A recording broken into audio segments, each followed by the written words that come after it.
It's time to talk some Sooners with the OU beat writer for the Tulsa World, Eric Bailey.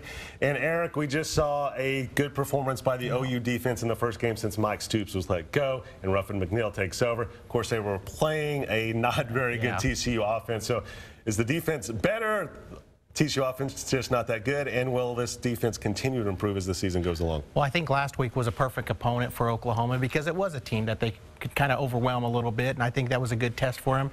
Week 2 brings a different challenge under Ruffin McNeil. He's using the abbreviation DYJ, which means do your job. And they simplified things for this offense, and they're playing a Kansas State team that likes to run the football. So we'll see what happens. I think it really fits into what Oklahoma's trying to do defensively.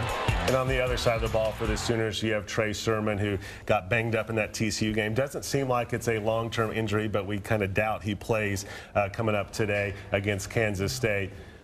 Filling his shoes, Kennedy Brooks stepped up big last week. You've got Marcellus Sutton.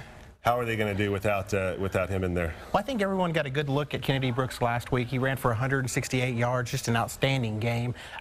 For his season, he's averaging 10.9 yards per carry, which is an amazing number, too. So I think Oklahoma's in good shape with Kennedy Brooks.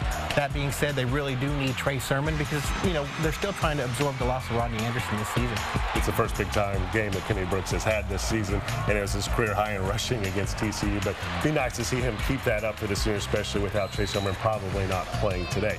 Now, OU, as I said a little bit ago, 24.5-point favorites over Kansas State today. But this could really be a springboard because next month in November, it gets a lot tougher. The big games are in November. I mean, they go to Texas Tech, they play Oklahoma State and Bedlam, then they play Kansas, but then they go to West Virginia to end the month. So I think these are 4 critical games. They need momentum going into the month, not only to win their 4th straight Big 12 title, but to get an outside shot at that college football playoff spot that they really crave. What do you think if they win out and win the Big 12 title, they have a decent chance of making the college football playoff? They're definitely in the conversation. In 2015, they were ranked number 15 when the first playoff standings came out. They're going to be higher than that, and we've seen it happen every year. Crazy things happen in the month of November in college football. But don't forget to pick up a Tulsa World tomorrow to see Eric Bailey's big write-up of OU's game against Kansas State.